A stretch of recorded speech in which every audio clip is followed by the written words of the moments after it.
దేవుని మాటల వైపు మనసు పెడదాం. పరిశుద్ధమైన బైబిల్ గ్రంథంలో నుండి 84వ కీర్తన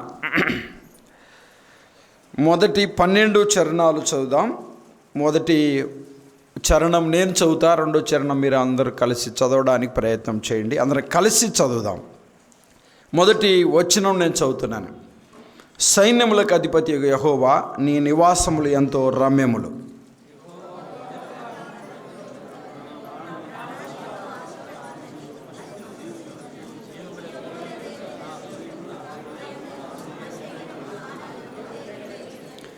సైన్యములకు అధిపతి యెహోవా, నా రాజా, నా దేవా, నీ బలిపీఠం యొద్దనే పిచ్చుకలకు నివాసము దొరికెను, పిల్లలు పెట్టుటకు వానకోయిలకు గూటి స్థలము దొరికెను.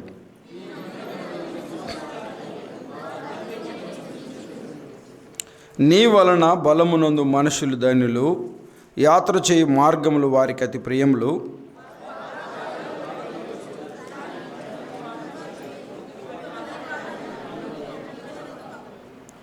వారు నానాటికి బలాభివృద్ధి నొందుచు ప్రయాణము చేయుదురు.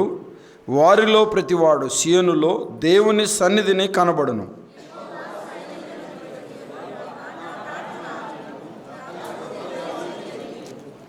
దేవా, మా కేడమా, దృష్టించుము, నీవు అభిషేకించిన వారిని ముఖములను లక్షింపుము.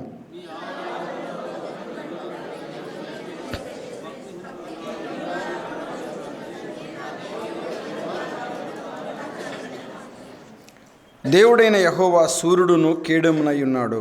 యెహోవా కృపయు ఘనతయు అనుగ్రహించును. యథార్థంగా ప్రవర్తించు వారికి ఆయన ఏ మేలు చేయక మానడు.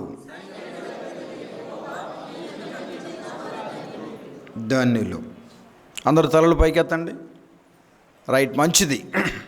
దేవుని మాటల వైపు మనసు పెడదాం. 4వ వచనం చూడండి. నీ మందిరమందు నివసించువారు ధన్యులు. అలాండి. అలాగని 4వ వచనం చివరి పేర, నీ వలన బలమునందు మనుషులు ధన్యులు. 12వ చరణంలో చివరి పేర, నీ యందు నమ్మిక ఉంచువారు ధన్యులు. ధన్యులు అనే మాట ఈ యొక్క కీర్తనలో 3 పర్యాయములు మనకు కనబడుతుంది. ఎన్ని పర్యాయములు? 3 పర్యాయములు కనబడుతుంది. ఎవరు ధన్యులు? నీ మందిరమందు నివసించువారు ధన్యులు, నీ వలన బలమునందు మనుషులు ధన్యులు, నీ యందు నమ్మిక ఉంచువారు ధన్యులు. దేవుని మాటల వైపు మనసు పెడదాం. పిల్లారా, దైవ గ్రంథంలో 150 కీర్తనలు ఉన్నట్టుగా మనం చూడగలం. చాలామంది సహజంగా మనం ఏమంటామంటే కీర్తనల గ్రంథం అంటారు. గ్రంథం అనకూడదు, కీర్తనలు అనాలి. సామెతల గ్రంథం అంటాం, సామెతలు అని చెప్పాలి. మనం ఏమంటాం? 2వ వచనం అంటాం, శరణము అని చెప్పాలి. అది బైబిల్ చెప్తున్నమాట. ఇవి కీర్తనలు, పాటలు. ఇవి పాటలను వాక్య రూపంలో భక్తుల ఆత్మ సంబంధమైన ప్రేరణతో రాసినట్టుగా దైవ గ్రంథంలో మనం చూస్తూ ఉన్నాం. పిల్లారా, చాలా జాగ్రత్తగా మనం గమనించినట్లయితే మరి ఈ కీర్తనలో 150 కీర్తనలు ఉన్నట్టుగా మనం చూడగలం. ఎన్ని? 150.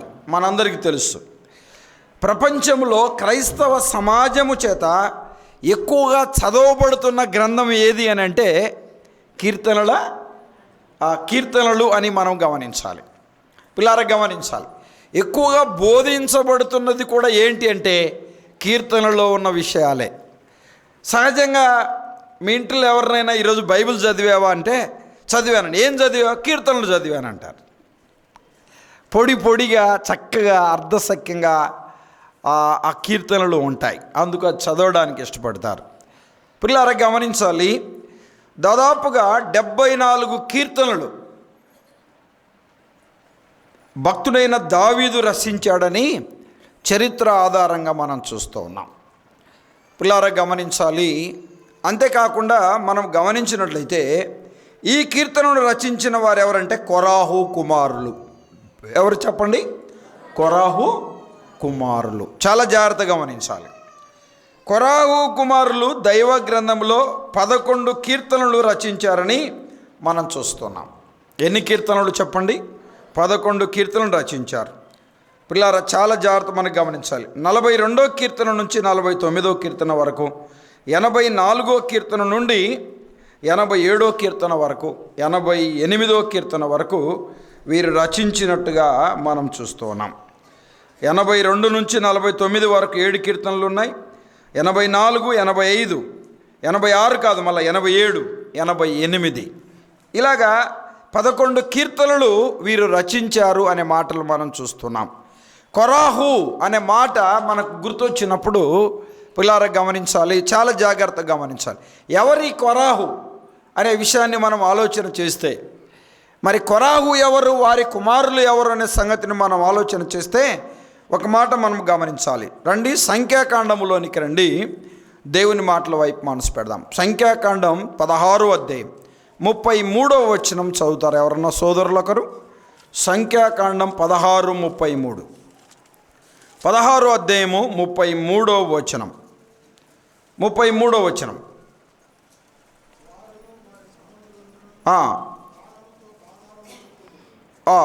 వారును వారి సంబంధులను ప్రాణముతో పాతాళములోనికి కూలిరి, భూమి వారిని మృంగివేశాను. ఎవరిని? కొరాహును, వారిని, వారి బంధువులను అనే మాట మనం చూస్తున్నాం. 23వ వచనం చదువుతారా? అప్పుడు యెహోవా మోషేకు ఇలాగూ సెలవిచ్చాను, కొరాహు దాతాం అబీరాము యొక్క నివాసముల చుట్టుపట్లుండా తొలగిపోడని జనసమూహంతో చెప్పాను. అప్పుడు మోషే లేచి దాతాను అబీరాముల యొద్దకు వెళ్ళి ఇశ్రాయేలు పెద్దలను అతని వెంట వెళ్ళిరి. 26వ వచనం చూస్తారా? అతడు ఈ దుష్టుల గుడారములో నుండి తొలగిపోవుడి. వినండి ఇలా మాట. ఈ కొరాహు ఎవరంటే దుష్టుడు అనే మాట చూస్తున్నాం. వినండి, అక్కడే చూస్తున్నాం. మీరు వారి పాపములన్నిటిలో పాలివారై నశింపక ఉండునట్లు అన్నాడు. వారు పాపులు అనే మాట చూస్తున్నాం. ఒకటి, ఈ కొరాహు అనబడిన వ్యక్తి ఎవరు? దుష్టుడు. 2, పాపి అనే మాట చూస్తున్నాం. వినండి, ఊరికి ఎలా గుర్తు చేస్తాను. ఐగుప్తులో నుండి మోషేతో పాటు బయలుదేరిన వ్యక్తిలో ఈ ఒక వ్యక్తే కొరాహు అనబడినవాడు. ఈ వ్యక్తితో పాటు దాతాం అబీరాం అనబడిన వారు కూడా ఉన్నారు. వారిని గురించి ఎక్కువ ప్రస్తావన లేదు, కానీ కొరాహు అనే మాట ఎక్కువగా మనకు కనబడుతుంది. వినండి, వీరు మోషే ఐగుప్తులో నుండి ప్రభువు వారిని నడిపిస్తున్నప్పుడు, అబ్రహాముకి ఇచ్చిన వాగ్దానం దేవుడు మోషే పట్ల నెరవేరుస్తున్నప్పుడు, వీరు ఐగుప్తులో నుండి బయలుదేరి వచ్చినప్పుడు నుండి దేవుని ప్రజలను, దేవుని సేవకుని చాలా ఇబ్బంది కలిగించిన వాడే కొరాహు. దేవుని మీద తిరుగుబాటు చేసినవాడు, దేవుని సేవకుడి మీద తిరుగుబాటు చేసినవాడు, దేవుని ప్రజల మీద తిరుగుబాటు చేసిన వాడే ఈ కొరాహు. ఇలా గమనించాలి. వాడు దుష్టుడని, ఆ వ్యక్తి పాపి అని అనే మాటలు మనం చూస్తూ ఉన్నాం. చాలా జాగ్రత్తగా గమనించాలి. ఇప్పుడు చదవండి 32వ వచనం. భూమి తన నోరు తెరచి వారిని, వారి కుటుంబములను, కొరాహు సంబంధులందరినీ, వారి సమస్త సంపాదనను మృంగివేశాను. అలా గమనించండి. వారి దుష్టత్వము, వారి పాపము దేవుడు, వినండి, దేవుని కోపము చాలా ఎక్కువైంది. భూమి నోరు తెరిచేంత పాపం చేసిన వారిగా వారు ఉన్నారు. 33వ వచనం. వారును వారి బంధువులను ప్రాణముతోనే పాతాళములోనికి కూలిరి, భూమి వారిని మృంగివేశాను. చూశారండి, చాలా జాగ్రత్తగా దేవుని మాటల వైపు మనసు. భూమి నోరు తెరిచింది, ప్రాణంతో పాతాళంలోనికి వెళ్ళారు, వారిని మృంగివేసింది భూమి అనే మాట చూస్తున్నాం. 34వ వచనం. యెహోవా యొద్ద నుండి అగ్ని బయలుదేరి ధూపార్పణమును తెచ్చిన 250 మందిని కాల్చివేశాను అనే మాట చూస్తున్నాం. 37వ వచనం చూస్తారా? అగ్ని, చదవండి. అగ్నిని దూరముగా చల్లుము, పాపము చేసిన తమ ప్రాణమునకు ముప్పు తెచ్చుకొనిరి అనే మాట మనం చూస్తున్నాం. వినండి, భూమి నోరు తెరిచింది, అదే ప్రాణంతోనే పాతాళంలోకి వెళ్ళారు, భూమి వారిని మృంగివేసింది. యెహోవా యొద్ద నుండి అగ్ని బయలుదేరి వారిని కాల్చి వేసినట్టుగా మనం చూస్తున్నాం. ఎంతమంది వారు అంటే 50 మంది అనే మాట మీరు గమనించాలి. 250 మంది వారు సజీవులుగానే, వారు ప్రాణముతోనే ఆ భూమి నోరు తెరుచుట వలన పాతాళములోనికి దిగిపోయారు. కారణం ఏంటి అంటే దేవుని ప్రజలకు దేవుని సేవకుడిని నొప్పించిన వారిగా వారు ఉన్నారు. వినండి పిల్లలు, గమనించాలి. ఎవరు వీరు? కొరాహు సమందులు.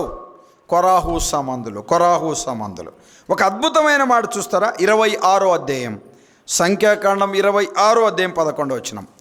26:11 చూడండి. 26:11, 26వ అధ్యాయం 11వ వచనం.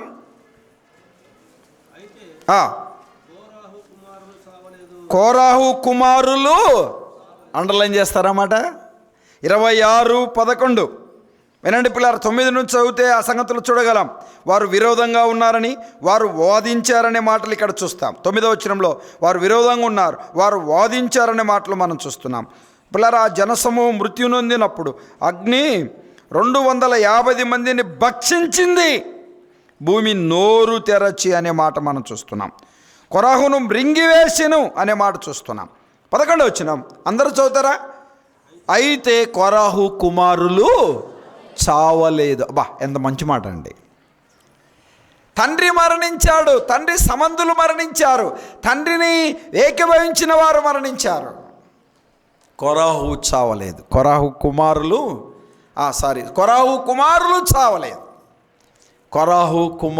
చావలేదు. ఎంత అద్భుతమైన మాట అండి. ఒక మాట సహజంగా ఈ లోకంలో ఏం చెప్తారు చెప్పండి? అరే, తండ్రి నడిచిన మార్గంగా నడవండిరా, తండ్రి చెప్పినట్టు వినండిరా అంటారు కదా. అవునగా చెప్పండి. సహజంగా చెప్పే మాట అది. పిల్లలు గమనించాలి. కానీ ఈ కొరాహు కుమారులు ఎలాంటి వారంటే, తండ్రి దుష్టుడని, తండ్రి వాదించిన వాడని, తండ్రి దేవునికి, దేవుని సేవకునికి, దేవుని ప్రజలకు విరోధంగా ఉన్నవాడని, అంతే కొంత సమూహాన్ని ఏర్పాటు చేసుకున్నాడని అని తండ్రి యొక్క సమూహము ఉగ్రత దేవుని దృష్టికి గొప్పదైందని దేవుడు భూమిని నోరు తెరిచి వారిని మృంగివేస్తున్న సంగతిని వారు గురితెరిగారు. పిల్లరా, మోషేతో పాటు వారు వస్తున్నప్పుడు, మోషేతో పాటు వారు ప్రయాణం చేస్తూ ఉన్నప్పుడు, అమ్మ వినండి, ప్రయాణం చేస్తున్నప్పుడు దేవుడేంటో, దేవుని శక్తి ఏంటో, దేవుని సామర్థ్యత ఏంటో, దేవుని సన్నిధి ఏంటో, దేవుని సన్నిధిలో ఉన్న ప్రభావం ఏంటో వారు గురితెరిగారు. అందుకే తండ్రి నడిచిన మార్గమున వారు నడవలేదు. తండ్రి దుష్టుడు, తండ్రి పాపి, తండ్రి విరోధంగా ఉన్నాడు, తండ్రి వాదించినవాడు, తండ్రి వ్యతిరేకంగా ఉన్నవాడు, తండ్రి మీద తిరుగుబడి పరలోకపు తండ్రి వైపు చేరిన వారే ఈ కొరాహు కుమారులు. అగ్నికి ఆహుతి అయిపోవలసిన వారు, సజీవులుగానే ప్రాణముతోనే పాతాళమునకు తండ్రితో పాటు దిగిపోవలసిన వారు, దేవుని పరిచర్య చేస్తున్న వారిగా వారిని చూస్తున్నాం. ఎంత అద్భుతమైన మాటలండి. దేవుని మాటల వైపు మనసు పెడతారా? దైవ గ్రంథంలో సంఖ్యాకాండం 16వ అధ్యాయం 23వ వచనం చూస్తారా? 16వ అధ్యాయం 23వ వచనం. లేదా మాట చూడండి, మొదటి దినవృత్తాంతాల గ్రంథంలోనికి రండి. 9:19, 9వ అధ్యాయం 19వ వచనం. దినవృత్తాంతాల మొదటి గ్రంథం 9వ అధ్యాయం 19వ వచనం చదువుతారా? 9:19.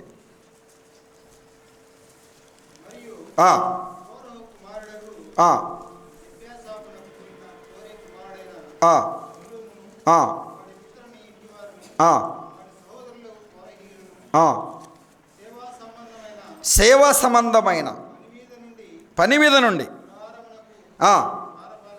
దూరపాలకులై ఉన్నారు. అమ్మ వినండి, ఎలా చెప్పనా? వారు సేవా సంబంధమైన కార్యక్రమంలో వారు ఉన్నారు. దేవుని మందిరము దగ్గర ద్వారపాలకులుగా ఉన్నారు. ఎంత అద్భుతమైన మాట అండి. దేవుని సేవలో వారు పాలిభాగస్తులయ్యారు, ద్వారపాలకులుగా వారు ఉన్నారు. ఇంకా చూడండి, ఇక్కడ కింద ఒక అద్భుతమైన మాట ఉంటుంది. వారి పితరులు కావలివారయ్యుండిరి, దేవుని మాటల వైపు మనసు పెట్టాలి. కావలి వారిగా వారున్నారు, కావలి వారిగా వారున్నారు. ఎంత అద్భుతమైన మాట అండి. ద్వారపాలకులుగా ఉన్నారు. 31 వచనం చదువుతారా? 9:31, 9:31. ఆ ఆ ఆ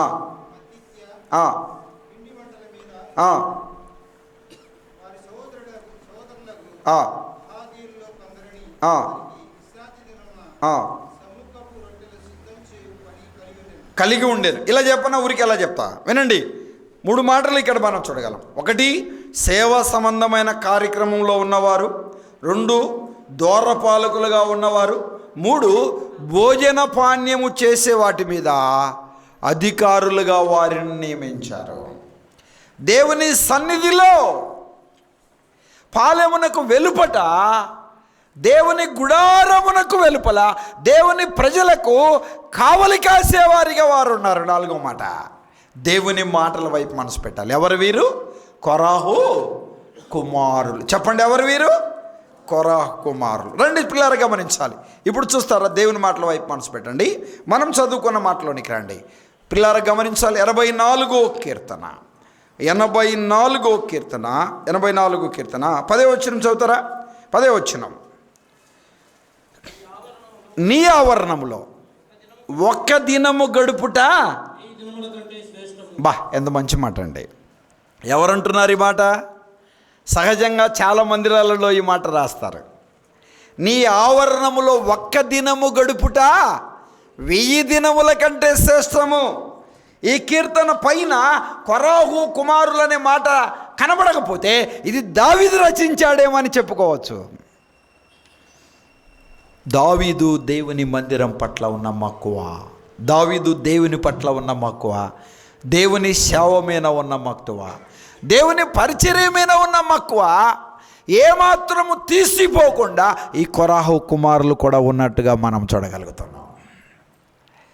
దేవా, నీ ఆవరణములో ఒక్క దినము గడుపుట. చెప్పండి, 1000 దినముల కంటే శ్రేష్టం. ఒక్క దినము గడుపుట. నేటి దినాలలో క్రైస్తవ సమాజంలో ఎలా ఉంది తెలుసా? ఎలా ఉంది తెలుసా? 1 గంట 1000 గంటల్లాగా ఉంది. అర్థమైంది అన్నమాట? అర్థమవుతుందా? 1 గంట ఎట్లుంది చెప్పండి? 1000 గంటల్లాగా ఉంది. 1000 గంటల్లాగా ఉంది. 1000 గంటల్లాగా మెడలు నొప్పోడు కదా అన్నట్టుగా కొద్దిగా వాక్యం 5 నిమిషాలు ఎక్కువ వెళ్ళిందనుకో,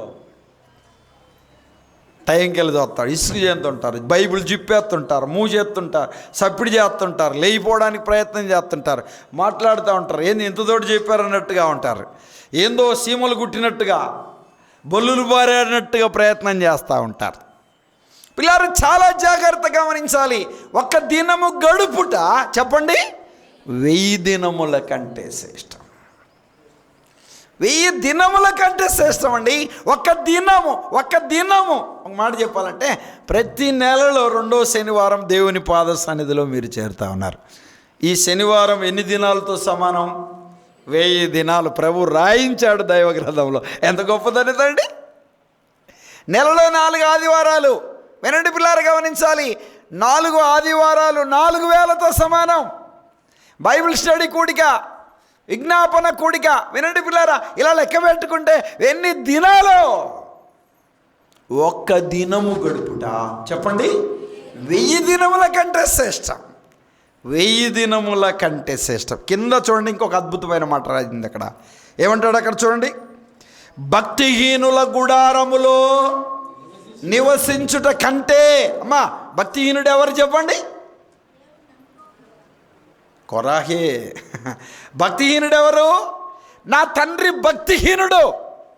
నా తండ్రి పాప జీవితంలో ఉన్నవాడు, తిరుగుబాటు చేసినవాడు, వ్యతిరేకంగా ఉన్నవాడు.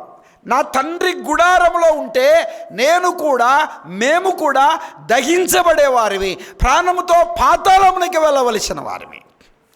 భక్తిహీనుల గుడారములో నివసించుట కంటే. మారు మనస్సు పొందని వారు, ఆ పిల్లల భక్తి ప్లస్ హీనులు, భక్తిహీనులు. దేవుడు తెలుసు, వాక్యం తెలుసు, మందిరం తెలుసు, ప్రార్థన తెలుసు, యేసు ప్రభు జననము, మరణము, పునరుద్ధానము, పరలోకము, పాతాళము తెలుసు. కానీ ప్రభువులో భక్తిలో ముందుకు సాగరు. వారిని భక్తిహీనులు అంటారు. వారి గుడారములో నివసించుట కంటే అన్నాడండి, గుడారములో నివసించుట. అలాగని మన ఇంటిలో మారు మనసు పొందని వారు ఉంటే వారితో నివాసం చేయడం తప్పని ఆలోచన చేయమాకండి. వినండి పిల్లారా, గమనించాలి. వారి మార్పు కొరకు మనం ప్రార్థించాలి, ప్రయత్నించాలి. ప్రభు ఏమన్నాడు? నేను పాపులను పిలవచ్చి తిని అన్నాడు. ఎవరిని పిలవచ్చాడంటే ఆయన? పాపులను పిలవచ్చి తిని. పాపగ్రాహి అయ్యాడండి, శాపగ్రాహి అయ్యాడండి. ఎందుకని? పిల్లారా గమని, మనము పాపులము గనక, మనము శ్రాపగ్రస్తులము గనక ప్రభు మనల్ని ఎన్నుకున్నాడు, మనం రక్షించబడ్డాం. వారి వారి క్రమము చొప్పున వారు కూడా ప్రభు దగ్గరికి వస్తారు. వినండి, చాలామంది బాధ ఏంటి? మా పిల్లలు మారు మనసు పొందలేదు, మా యజమానులు మారు మనసు పొందలేదు, మా తల్లిదండ్రులు మారు మనసు పొందలేదు. వారు ఎప్పుడు యేసు ప్రభువుని నమ్ముకుంటారో, వారు ఎప్పుడు ప్రభు దగ్గరికి వస్తారో. వేదన ఉంది, దుఃఖం ఉంది, బాధ ఉంది, నిట్లూర్పు ఉంది. ఇలా చెప్పనా? కొరాహు కుమారులు వారికి అగ్నికి ఆహుతి కావాల్సిన వారు కీర్తనలు రాయడం ఏంటండి? వారి గురించి ఇలా చెప్పుకోవడం ఏంటండి? భక్తిహీనుల గుడారములో నివసించుట కంటే నా దేవుని మందిరపు ద్వారము యొద్ద నివసించుట నాకు మేలు అని వారు చెప్పుట ఏంటి? రక్షణ యెహోవా వశం. చెప్పండి, ఎవరి వశం? ఒక వ్యక్తి రక్షణ పొందుట అది దేవుని స్వాధీనం. మీరు కృపచేతనే రక్షింపబడి ఉన్నారు. చాలామంది నువ్వు మారు మనసు పొందకపోతే నరకానికి పోతావు, నీ వింతేలే, నువ్వు మారు మనసు పొందవు, నీ బతుకింతే అలాగా మనం అనడానికి వీలు. ప్రభు ప్రేమను గురించి ప్రకటించాలి, అది మన బాధ్యత. ప్రకటించాలి. కార్యరూపమును దాల్పించేవాడు ప్రభు, కార్యము చేసేవాడు ప్రభు, మార్పు కలిగించేవాడు ప్రభు, మార్పు కలిగించేవాడు ప్రభు. దేవుని మాటల వైపు మనసు పెట్టాలి.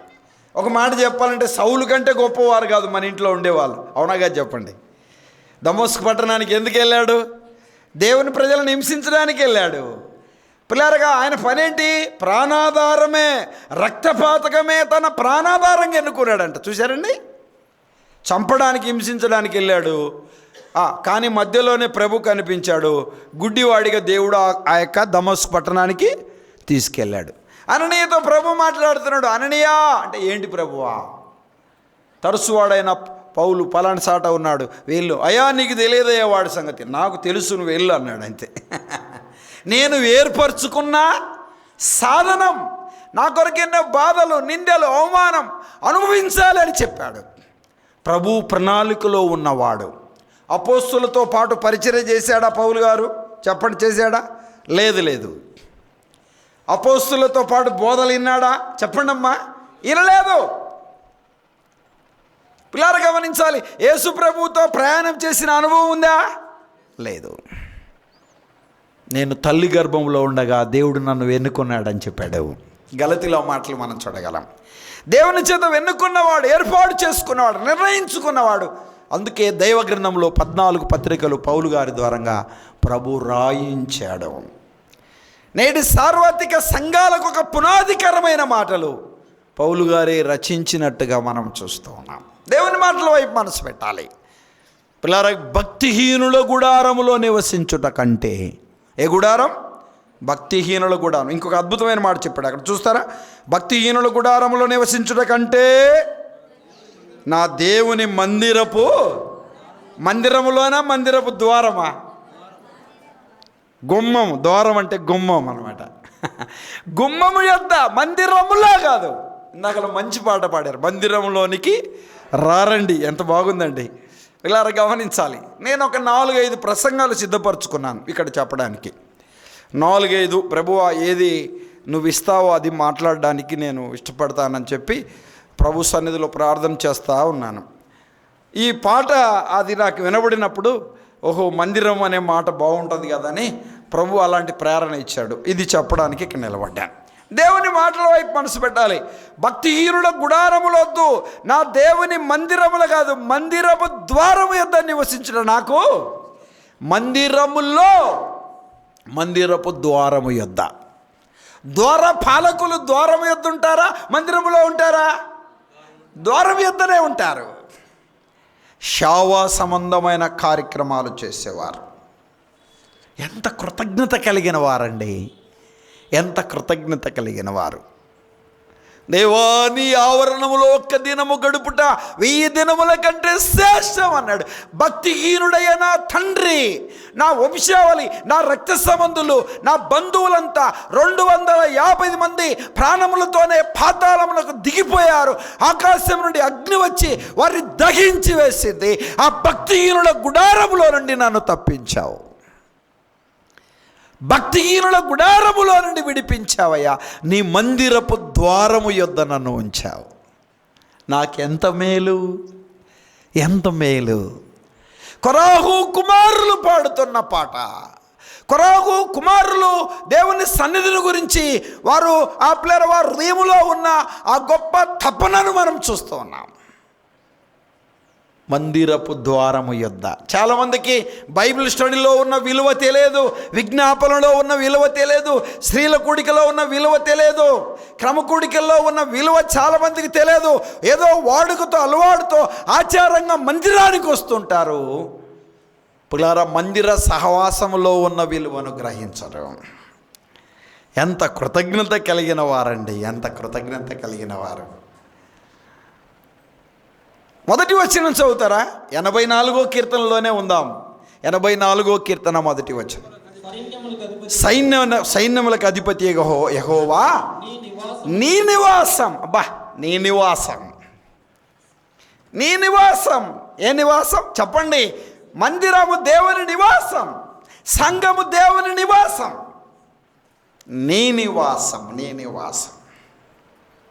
దేవుడు నివసించే నివాసము సంఘం. పిల్లారా, నీ నివాసం. సైన్యములకు అధిపతి యెహోవా నీ నివాసం. మన హృదయమనే నివాసం, దేవుని సంఘమనే నివాసములో ఆయన నివసించేవాడు. నీ నివాసములు ఎంతో రమ్యములు. ఎంత మంచి మాట అండి. దేవుని సన్నిధిని గురించిన ఆ యొక్క వర్ణన ఎంత చక్కగా ఉందండి. యెహోవా నీ నివాసములు ఎంతో రమ్యములయ్యా. నీ నివాసం, నీ నివాసం. దేవుని నివాసం, దేవుడు నివసించే నివాసం, దేవుని మందిరపు నివాసం. మందిరము అంటే అమ్మ వినండి, దేవుని సన్నిధి, మన హృదయం అనే సన్నిధి. కట్టడం అంటే మన హృదయం అనే కట్టడి అనే సత్యాన్ని గమనించాలి. మందిరం మనం కూడుకోవడానికి కట్టుకుంటాం. సంఘం అంటే ఎవరు చెప్పండి? సపోజ్ మిమ్మల్ని ఓరేబులో ఉండే విశ్వాసాలను మీ సంఘం ఎక్కడుందంటే ఏమని చెప్తారు? ఓరేబు ప్రార్థన మందిరం అని చెప్తారు. ఎక్కడుందంటే ఏమని చెప్తారు?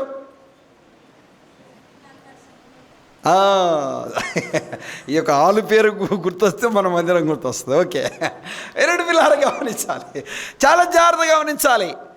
ఇది మన మందిరం. సంఘం అంటే ఏంటి చెప్పండి? నువ్వు నేనే సంఘం అమ్మా. సంఘం అంటే ఎవరు చెప్పండి? నువ్వు నేనే సంఘం. దేవుని నివాస స్థలం. ఎక్కడ నివసిస్తాడు ప్రభు? మీతో ఉంటాను, మీలో ఉంటాను. మళ్ళీ దీన్ని దాటి మళ్ళీ ఎక్కడికి వెళ్ళాల్సి వస్తుంది? పాఠానికి న్యాయం చేయాలి. రెండు పిల్లలు గమనించాలి. ప్రభు ఏమన్నాడు? మీతో ఉంటాను, మీలో ఉంటాను అన్నాడు. అంటే అందుగా చెప్పింది దేవుని మాటల వైపు మనసు పెట్టాలి. దేవుడు నివసించే స్థలం ఎక్కడుంటాడైనా? మన హృదయంలో ఉంటాడు, మనలో ఉంటాడు, మనతో ఉంటాడు. దేవుడు నివసించే నివాసం, దేవుడు నివసించే నివాసం. చక్కటి మందిరం, నిజంగా చాలా అద్భుతంగా ఉంది మందిరం. ప్రభు చక్కగా కట్టుకునే అవకాశం ప్రభు మీకు ఇచ్చాడు. బయట నుండి చూస్తే అంతగా ఏమంత లోపలి ఈ ప్రపంచం అంతా కనపడదు. లోపలికి వచ్చి చూస్తే నిజంగా చాలా ఆశ్చర్యంగా ఉంది. ప్రభు చక్కగా నిర్మించుకున్న పరిస్థితులు మనం చూస్తున్నాం. పిల్లారా, నేనును నా ఇంటి వారును అన్నట్టు, నేనును దేవుడు నాకు ఇచ్చిన సంఘం అన్నట్టుగా, మరియు స్థానిక సంఘ పెద్దలు, మన సంఘము బాధ్యత. ఆ భారము కలిగిన వారిగా ప్రభు పరిచర్యలో ముందుకు సాగుతున్నాను. దాదాపు 18 సంవత్సరాల నుంచి నేను వెరుగుదును మీ పరిచర్య, మీ ఆతిథ్యం, మీ ప్రేమ, మీ యొక్క విధానాన్ని నేను చూస్తూ వచ్చాను. దేవుని మాటల వైపు మనం మనసు పెట్టాలి. ప్రభు ఎంత చక్కగా ఈ మాట చెప్తున్నాడండి. ఏమ్మా, సైన్యములకు అధిపతి యెహోవా నీ నివాసములు ఎంతో ఎంతో రమ్యములు అన్నాడు. ఎంతో రమ్యములు అన్నాడు. నీ నివాసములు ఎంతో రమ్యములు అని చెప్పాడు. దేవుని మాటల వైపు మనసు పెట్టి చదువుతా. 2వ వచనం చదవండి. యెహోవా మందిరమును చూడవలనని. అమ్మా, ఏం చూడాలి? యెహోవా మందిరము చూడాలి. బైబిల్ స్టడీకి వెళ్ళాలి, విజ్ఞాపనకి వెళ్ళాలి, స్త్రీల కూడికి వెళ్ళాలి, ఆరాధనకి వెళ్ళాలి, క్రమకూడికి వెళ్ళాలి, సెకండ్ సాటర్డే సండే మీటింగ్స్ ఉంది, వెళ్ళాలి. యెహోవా మందిరము చూడాలి. అబ్బా, ఎంత మంచి మాట అండి. ఏం చూడాలి చెప్పండి? యెహోవా మందిరము చూడవలనని, మందిరము చూడాలని నా ప్రాణం ఎంతో ఆశపడుతోంది. మందిరమును చూడాలి. దేవుని తేజో మహిమ నిలుచు స్థలం అది. దేవుని మందిర నివాసం ఎంత గొప్పదని తండ్రి. పిల్లారు గమనించాలి. యెహోవా మందిరం చూడాలని నా ప్రాణం ఎంతో ఆశపడుతుంది. అది సొమ్మసిల్లుచుంది. జీవము గల దేవుని దర్శించుటకు నా హృదయం, నా శరీరం ఆనందముతో కేకలు వేయించింది. ఎవరు వాడుతున్న పాట ఇది? అబ్బా, ఎంత మంచి మాట అండి. చూసారండి ఏమన్నాడు? పిల్లలు గమనించాలి. నా ప్రాణము అన్నాడు, అది సొమ్మసిల్లుచుంది అన్నాడు. దేవుణ్ణి దర్శించుటకు నా శరీరము ఆనందముతో, నా శరీరము, నా ప్రాణము ఆనందముతో కేకలు వేయించుంది. దేవుణ్ణి దర్శించుటకు యెహోవా మందిరము చూడాలి. ఏం చూడాలి చెప్పండి? యెహోవా మందిరము చూడాలి. దేవుని సన్నిధి చూడాలి. దేవుని ద్వారము యొద్ద నివసించుట నాకు మేలు. నేను అనుకుంటాను, మేము కూడా భక్తిహీనుడమేనయ్యా, పాపులమేనయ్యా. ఒక భక్తిహీనుడు, ఒక పాపి గర్భమున పుట్టిన వారు సంతానముగా ఉన్నవారిమి తండ్రి. నీ మందిరం యొద్ద చేరడానికి మాలో ఏ మంచి లేదు. ఎంత గొప్ప అనుభూతిని పొందారు, ఎంత గొప్ప ఆనందాన్ని పొందారు, ఎంత గొప్ప సంతోషాన్ని వారు పొందారండి. నీ మందిరమందు నివసించువారు ధన్యులు. నీ మందిరమందు నివసించువారు ధన్యుడు. యెహోవా మందిరము చూడవలనని నా ప్రాణం ఎంతో ఆశపడుతుంది. ప్రాణం బైబిల్ చదవాలని ఆశ ఉందా? చదవాలని ఆశ ఉందా? ప్రార్థించాలని ఆశ ఉందా? యథార్థంగా ఉండాలి, యోగ్యంగా ఉండాలి, నమ్మకంగా ఉండాలి, లోపాన్ని ఒప్పుకొని విడిచిపెట్టాలని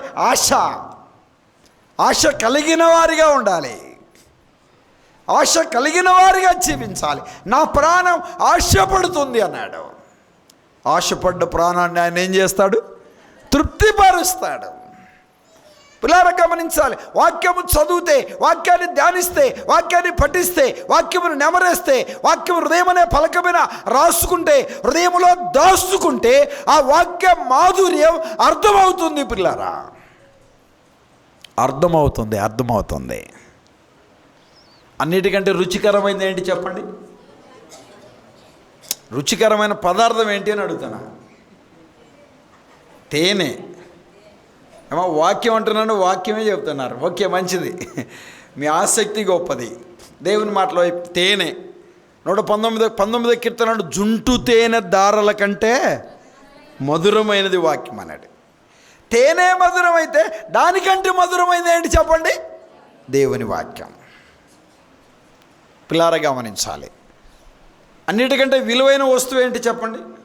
బంగారం. ఏమన్నాడు? జుంటు తేనె దారుల కంటే మధురమైంది వాక్యం అన్నాడు కదా. మేలిమి బంగారు కంటే, మేలిమి బంగారు కంటే, బంగారులో మేలిమి బంగారు శ్రేష్టమైంది.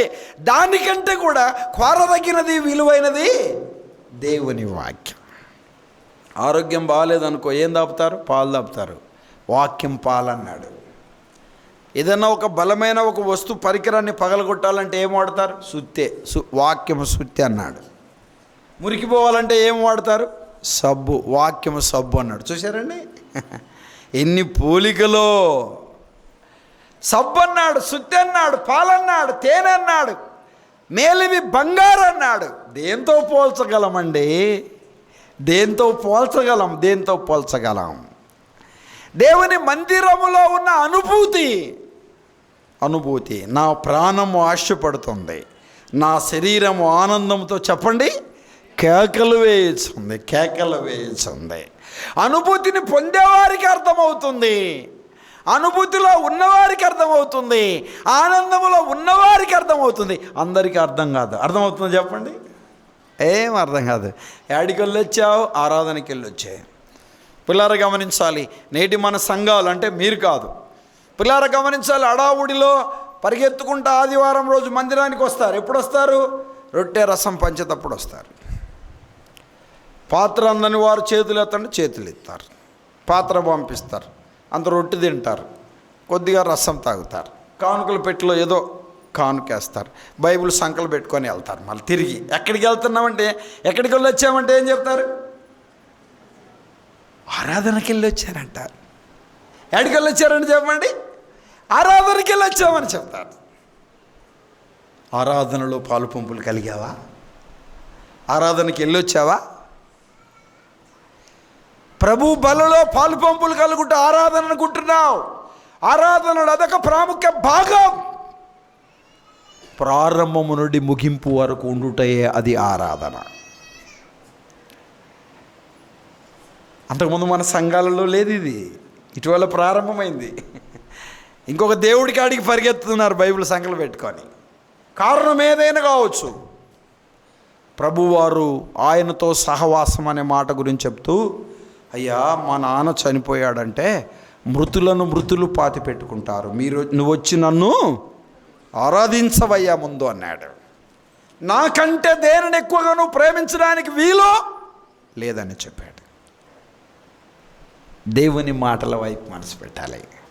ఎవరికి ఇవ్వని ప్రయారిటీని, ప్రాధాన్యతను, మొదటి స్థానాన్ని ఎవరికి ఇవ్వాలి చెప్పండి? దేవునికి ఇవ్వాలనే సత్యాన్ని గమనించాలి. ప్రభు ఎంత గొప్పవాడండి. అగ్నికి ఆహుతి కావలసిన ఈ కొరాహు కుమారులు సజీవులుగానే పాతాళమునికి వెళ్ళవలసిన వారు నీ నివాసములు ఎంత రమ్యమయ్యా, ఎంత రమ్యము అంటున్నాడు. నీ మందిరమును చూడాలి, నీ మందిరము తప్పనుందా? బైబిల్ స్టడీకి వెళ్ళాలి, పాటల్లో పాలు పంపులు కలగాలి, పాటలు కలిసి పాడాలి, వాక్యము వినాలి. నాతో మాట్లాడయ్యా. బైబిల్ స్టడీలో ఏం మాట్లాడాలి? ఏం మాట్లాడతావు? బైబిల్ స్టడీలో మాట్లాడు, ఆరాధనలో మాట్లాడు, హెచ్చరికుడికలో మాట్లాడు. నేను సవరించబడాలి, సరిచేయబడాలి, చక్కదిద్దబడాలి, నీ వాక్యం చేత పొడవబడి రూపాంతరం చెందాలి. అటు మనస్సు కలిగిన వారిగా మనం ఉండాలి, అటు హృదయం కలిగిన వారిగా ఉండాలి. అది ప్రభు కోరుకుంటున్నాడు. దేవుని మాటల వైపు మనసు పెట్టాలి. దైవ గ్రంథం ఎంత చక్కగా చెప్తుంది. యెహోవా మందిరం చూడవలనని నా ప్రాణం ఎంతో ఆశపడుతుంది, అది సొమ్మసిల్లుచుంది. జీవము కలిగిన దేవుణ్ణి దర్శించుటకు నా హృదయము, నా శరీరం ఆనందముతో కేకలు వేయించండి. మందిరానికి వెళ్ళిన వాళ్ళు మోకాలు చూడండి ఎట్లుంటాయో. ఏమ్మా, కలర్ కాదు ముఖ్యము. పొట్టిగున్నా, నల్లగున్నా, ఇంకేదో శరీరకంగా అంత అందంగా లేను, ఇవన్నీ కాదు.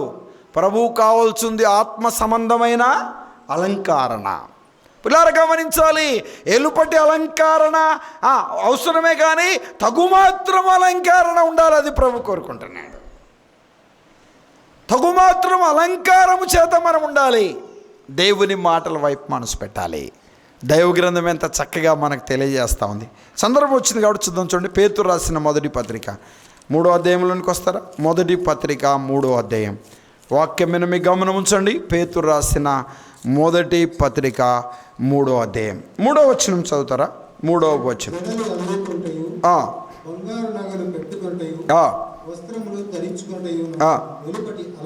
వెలుపటి అలంకారం ఉండక సాధువైనట్టు మృదువైనట్టు అయినా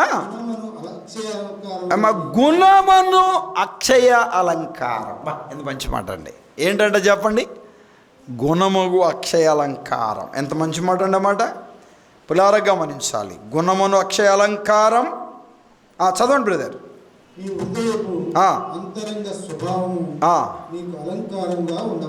ఎంత మంచి మాట. అండర్లైన్ చేస్తారన్నమాట. హృదయపు అంతరంగ స్వభావం ఎట్లుండాలి? అలంకారంగా ఉండాలి. ప్రభు ఇష్టపడేది పరిశుద్ధత. ఏంటి చెప్పండి? పరిశుద్ధత. పరిశుద్ధతను ఆయన ఇష్టపడతాడు, పవిత్రతను ఆయన ఇష్టపడతాడు, యథార్థతను ఆయన ఇష్టపడతాడు, యోగ్యతను ఆయన ఇష్టపడతాడు, ఒప్పుకోలు ఆయన ఇష్టపడతాడు, క్షమ హృదయం ఆయన ఇష్టపడతాడు, విరిగి నలిగిన హృదయము ఆయనకి ఇష్టము. ఎలుపటి అలంకారం మీకు అలంకారంగా ఉండాలి. అంతరంగ స్వభావం ఎట్టుండాలి? హృదయపు అలంకారం. హృదయపు అలంకారం. ఎంత చక్కటి మాటలండి, ఎంత అమూల్యమైన మాటలు తెలియచేస్తున్నాడు. దేవుని మాటల వైపు మనసు సాధువైనట్టు మృదువైనట్టు అయిన గుణమును అక్షయ అలంకారం గల మీ హృదయపు అంతరంగ స్వభావము. మీ హృదయపు చెప్పండి అంతరంగ, హృదయపు అంతరంగ స్వభావం. హృదయపు అంతరంగ స్వభావం. వినండి, అందరు తలలు పైకి ఎత్తండి. ఎలీషా గెహాజీతో ఇలా అన్నాడు, ఎక్కడికి వెళ్ళావు అన్నాడు. అంటే గెహాజీ, నేను ఆడికి వెళ్ళలేదన్నాడు. నువ్వు ఆ రథమును కలుచుకున్నప్పుడు చెప్పండి ఆ మాట, నా మనస్సు నీతో కూడా లేదా, ఇది సమయమా అని చెప్పాడు. ఎక్కడికి వెళ్ళావు? సంపాదించుకోవడానికి వెళ్ళావు.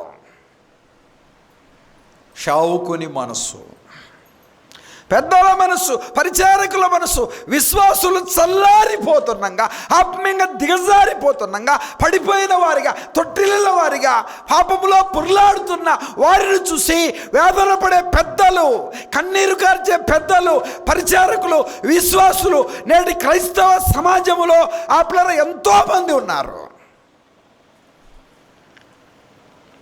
చాలా జాగ్రత్తగా ఆలోచన చేయాలి. హృదయపు అంతరంగ స్వభావం ఎలా ఉండాలి? అలంకారంగా ఉండాలి. ఆరాధన చేస్తున్నారు, ప్రభు బలలో పాలు పంపులు కలుగుతున్నారు. మన అంతరంగ స్వభావం ఎలా ఉంది? నా శరీరము, నా ప్రాణము ఏమన్నాడు? కేకలు వేయుచుంది అన్నాడు. నా శరీరము, నా ప్రాణము ఆనందముతో ఏమవుతుందంట? కేకలు వేయుచుంది. పిల్లారా గమనించాలి. దేవుని మందిరంలో మనం చేరి వచ్చాము. మన అంతరంగ స్వభావం ఎలా ఉండాలి? ఎలా ఉండాలి? హృదయపు అంతరంగపు స్వభావం ఎలా ఉండాలి? అలంకారంగా ఉండాలి. అత్తకు అన్నం పెట్టావు, అలంకారంగా ఉంటావా? అత్తను సరిగా చూసుకో, ఆరాధన చేస్తావు, ప్రభు బలలో పాలు పంపులు కలుగుతావు. కోడలను ప్రేమించుట అర్థం కావట్లేదు నీకు. నేను విశ్వాసిని అంటున్నావు. ఇటీవల ఒక కొత్త పాట వచ్చింది, నేను ఉండాలేనయ్యా, నేను బతకలేనయ్యా అనే పాట. ఉండలేను, అంతా ఒట్టిదే. తల్లిని ప్రేమించుట, తండ్రిని ప్రేమించుట, అత్తను ప్రేమించుట, మామను ప్రేమించుట, కోడలను ప్రేమించుట అర్థం కావట్లే. అంతరంగ స్వభావము అలంకారంగా ఉంటే, నీ హృదయపు ఆ అలంకారము అలంకరించబడిన వ్యక్తిగా ఉంటే ఎవరిని ఎలా ప్రేమించాలో నీకు అర్థమవుతుంది. నీ అంతరంగ స్వభావం అలంకారంగా ఉందనడానికి కారణం ఏంటి? అందరితో ప్రేమతో ఉండటం, సమాధానంతో ఉండడం అండి. మా అత్తకు నాకు కుదరదు, నేను ఆరాధన చేస్తా, బలలో పాలు పంపులు కలుగుతా, కుదరదు, రాజీ పడాల్సింది అంతేకా. విశ్వాసివి నీవు, విశ్వాసివు నువ్వు. ప్రభు కంటే గొప్పవారిమా? నేటి క్రైస్తవ సమాజం ఎలా తయారయ్యారు? ముఖం చూడనంటున్నారు, కల్లేపు చొక్కనంటున్నారు, నేను మాట్లాడనంటున్నారు, నేను పిలువనంటున్నారు, నేను పలకరియనంటున్నారు. ఏంటండి? దేవుడు ఒక్కడే. చెప్పండి, దేవుడు ఎవరు? ఎంతమంది? ఒక్కడే. శరీరము ఒక్కటే, ఆత్మ బాప్తిసము, సంఘము, విశ్వాసులు, మరొకటిగా ఉండొద్దా? ఏక మనసు ఏది, ఏక భావం ఏది, ఏక తాత్పర్యం ఏది, ఏక హృదయం ఏది?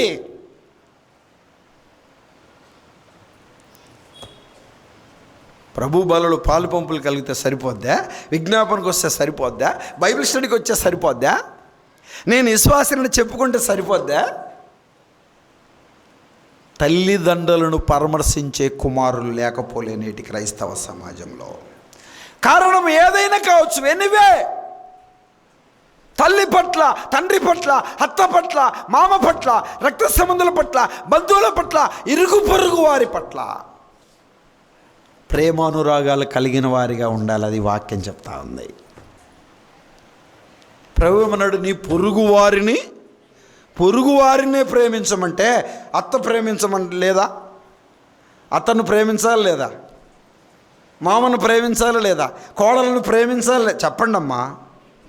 ఏ షీట్ మా మీద పడింది అనుకుంటున్నారా? క్రైస్తవ సమాజం మా కొరకు చనిపోయావా ప్రాణం. వాస్తవమే. ప్రభువు మారడు, నిన్న నేడు ఏకరీతిగా ఉన్నవాడు. ఆయనలో మార్పు లేదు. మారవలసింది మనం జాగ్రత్త. మారవలసిన వారికి ఉండ. ఇంటికి వెళ్ళి చెప్పండి, అత్త క్షమించని చెప్పండి, కోడలు క్షమించని చెప్పండి. కిరీటమేం పోదు. ప్రభు కంటే గొప్పవారిమా? సింహాసనాన్ని వీడాడు, పరలోకాన్ని వీడాడు, మహిమను వీడాడు, రాజరికాన్ని వీడాడు, అధికారాన్ని వీడాడు. మానవ ఆకారంతో, మానవ పోలికతో రక్తమాంసములు గలవాడికి లోకానికి వచ్చాడు. ఇంకోటి చెప్పనా? శిష్యుల పాదములు పట్టుకున్నాడు. ఎవరి పాదాలు? అయ్యా నువ్వు పట్టుకోకూడదయ్యా, నాతో నీకు పాలు లేదన్నాడు. ప్రభువా పాదములు కాదయ్యా, నన్ను స్నానం చేపి అన్నాడు. షాంపూలు సబ్బులు అక్కర్లేదురా బాబు. ఒక అద్భుతమైన మాట అక్కడ చెప్పాడు. మేడగది సందేశంలో క్రీస్తు కూడా మీ కొరకు బాధపడి మనము తన అడుగుజాడలేదు నడుచున్నట్లు మనకు మాదిరి ఉంచిపోయాను. ఆ మాట పేతురు ఎందుకు రాశాడు తెలుసా? అమ్మా, ఆ మాట పేతురు ఎందుకు రాశాడు? పట్టుకోవద్దన్న వ్యక్తి పేతురే, అందుకు రాశాడు అనమాట. 2:21 రాశాడు అన్నమాట. పేతురు రాసిన మొదటి పత్రిక 2వ అధ్యాయం 21 వచ్చిన మాట ఉంది. అక్కడ తిప్పకండి, వినండి పిల్లలు, గమనించాలి. ఎంత అద్భుతమైన మాట అండి, అద్భుతమైన మాట. పిల్లారా గమనించాలి. ఎవరు గొప్ప ఈ లోకంలో? దేవుడే గొప్ప. ఈ లోకంలో ఎవరు గొప్ప కాదు. డబ్బు ఉండొచ్చు, ఆస్తి ఉండొచ్చు, అందం ఉండొచ్చు, ఉద్యోగం ఉండొచ్చు, ఉన్నతమైన స్థితి ఉండవచ్చు. దేవుడి కంటే ఈ లోకంలో ఏది గొప్ప కాదు. దేవుని మాటల వైపు మనసు పెట్టాలి. కాలిపోవలసిన వారిమయ్యా, ఆహుతి కావలసిన వారిమయ్యా, పాతాళమునకు దిగిపోవలసిన వారిమయ్యా. ఎంత వేదనతో అంటున్నారండి, ఎంత నిట్లురుపుతో అంటున్నారు. యెహోవా మందిరము చూడాలని నా ప్రాణము, నా శరీరము ఆనందముతో కేకలు వేయించింది. ఎంత హృదయ తపన ఉందండి వారికి మందిరం పట్ల, ప్రభుని చూడాలని, ప్రభుని దర్శించాలని. ఎంత తపన కలిగిన వారు, ఎంత తప్పించిపోతున్నారు. దేవుని మందిరములో ఉన్న ఆ సామర్థ్యతను గుర్తిరిగిన వారు, దేవుని మందిరములో ఉన్న ఆ శక్తిని వారు తెలుసుకున్న వారనే సత్యాన్ని జాగ్రత్తగా గమనించాలి. ఎంత చక్కగా ప్రభు ఈ మాటలు మనకు తెలియజేస్తున్నాడు, ఎంత చక్కగా దేవుడి మాటలు మనకి వినిపిస్తున్నాడు. దేవుని మాటల వైపు మనసు, యెహోవా మందిరము చూడవలనని నా ప్రాణం ఎంతో ఆశపడుతుంది, అది సొమ్మసిల్లుచుంది. ప్రాణం ఎంతో ఆశపడుతుంది, అది సొమ్మచిల్లుతుంది. అమ్మా, వాక్యమును ధ్యానిస్తే దాంట్లో ఉన్న సామర్థ్యత ఏంటో నీకు అర్థమవుతుంది, ఆ శక్తి ఏంటో అర్థమవుతుంది, ఆ బలం ఏందో అర్థమవుతుంది. బలం మీద అర్థమవుతుంది. చేతులు ఎత్తొద్దులే. ఈరోజు లేచి ఎంతమంది బైబిల్ చదివారు? చెప్పొద్దులేండి, చేతులు ఏమెత్తదులే, ఎవరి మనస్సాక్షికి వారే ఉత్తరవాదులు. పిల్లలు గమనించాలి, ప్రవక్తల చరిత్ర, న్యాయాధిపతుల చరిత్ర, రాజుల చరిత్ర, యాజకుల చరిత్ర, లేవీల చరిత్ర, ఆది అపోస్తుల చరిత్ర మనకు తెలుసా? చదువు రాదండి, వినపడుద్ది అండి. డబ్బులు లెక్క తెలుసండి. ఆయా సంగతులు గుర్తున్నాయి, ఉంటాయి. వాక్యం గుర్తుందా? లేదండి. శనివారం రోజు మార్కాపు నుండి ఒక సేవకుడు వచ్చాడు. ఏ వాక్యం చెప్పాడు? ఏందో చెప్పాడండి, బాగానే చెప్పాడు. ఏం చెప్పాడు? ఏదో బాగానే చెప్పాడు, కానీ ఏదో గుర్తు రావట్లేదు నాకు. అర్థమవుతుందా లేదా? దేవుని మాటల వైపు మనసు పెట్టాలి. ప్రభు ఎంత చక్కగా ఈ మాటలు తెలియజేస్తున్నాడు. దైవగ్రంథములు ఎంత చక్కగా ఈ మాటలు మనం చూస్తున్నాం. నీ నివాసములు ఎంతో రమ్యములు, దేవుని నివాసములు ఎంతో రమ్యములు. పిల్లారా గమనించాలి, దేవుని నివాసం ఎంతో రమ్యములు. 84 కీర్తన 4వ వచనం చూడండి. 84 కీర్తన 4వ వచనం.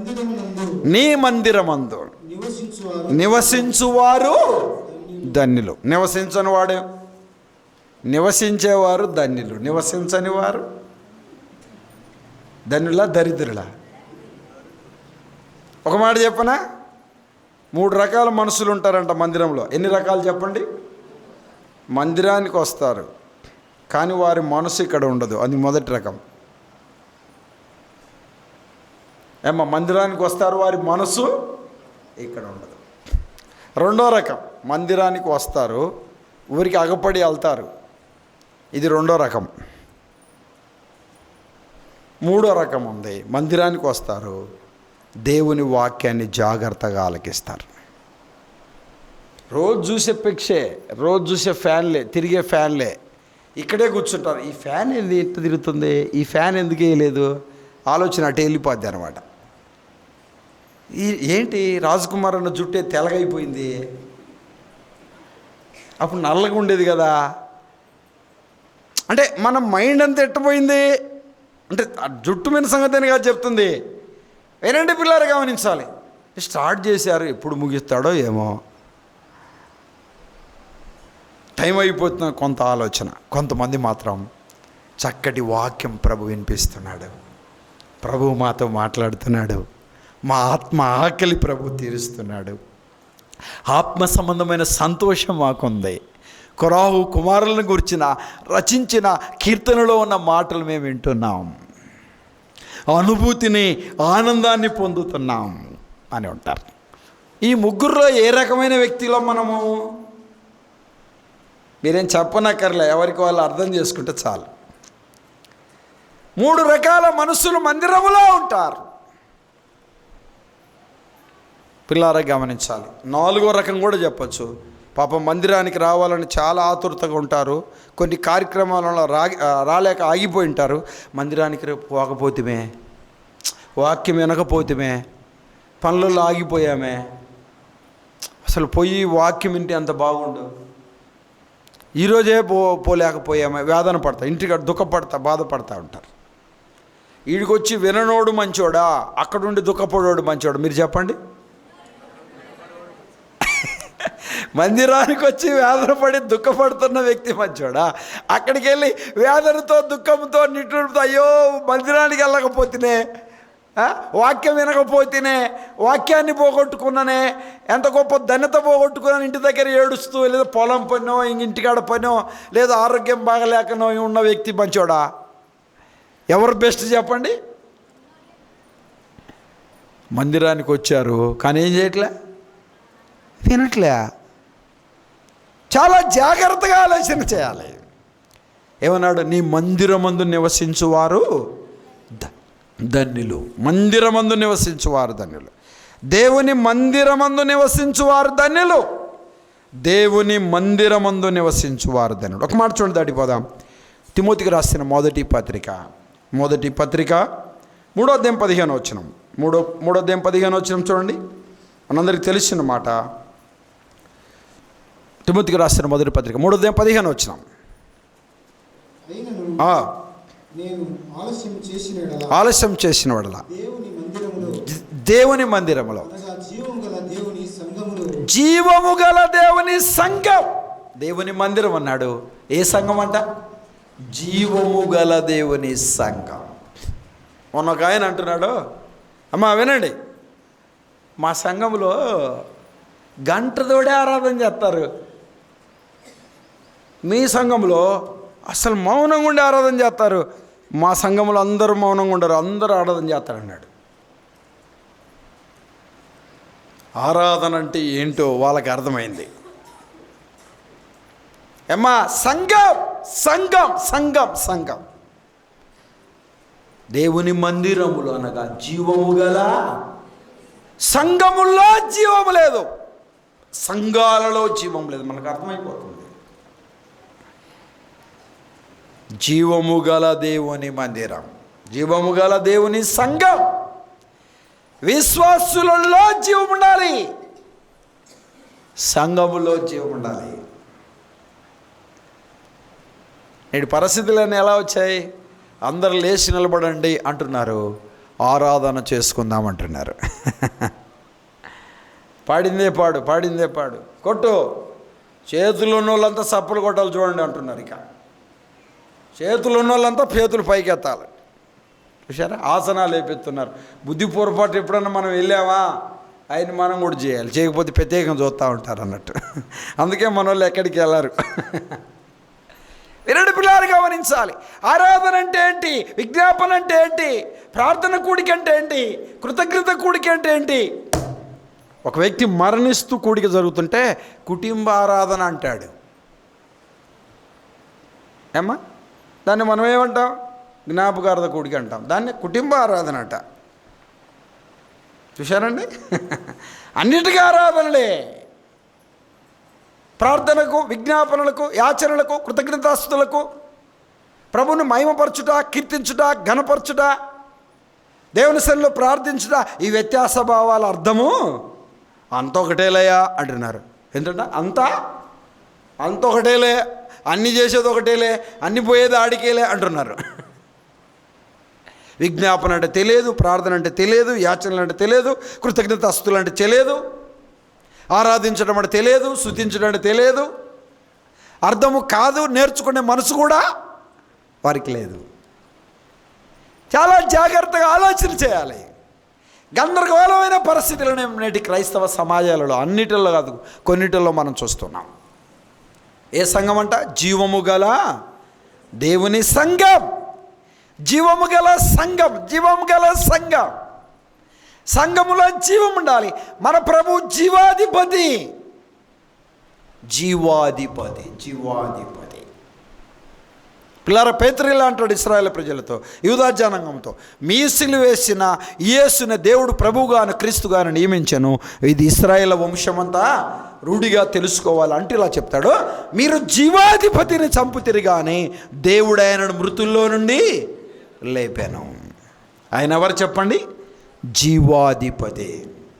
జీవాధిపతి అయిన దేవుడు, జీవము గల దేవుని సంఘం. సంఘములో ఏముండాలి? జీవాధిపతి. ఒక సంఘంతో ఇలా చెప్పాడు ప్రభు, జీవిస్తున్నావన్న పేరుంది, నీవు మృతులవే, చచ్చిన సంఘం అని చెప్పాడు. చచ్చిన సంఘం. అమ్మ వినండి, చట్నీ, పెరుగు, చికెను, మటను, అన్నము అంతా కలుపుకొని తింటామా? తినలేం కదా. తింటామా? అంత ఒకటే అంటావు? అంత ఒకటే, వేరా? వేరు, ఒకటి కాదు. జీవము గల దేవుని సంఘం, జీవము గల దేవుని సంఘం. దేవుని మాటల వైపు మనసు పెడదాం. చదవండి, ఇంకేమైనా చూడండి. దేవుని మందిరములు అనగా జీవము గల దేవుని సంఘములో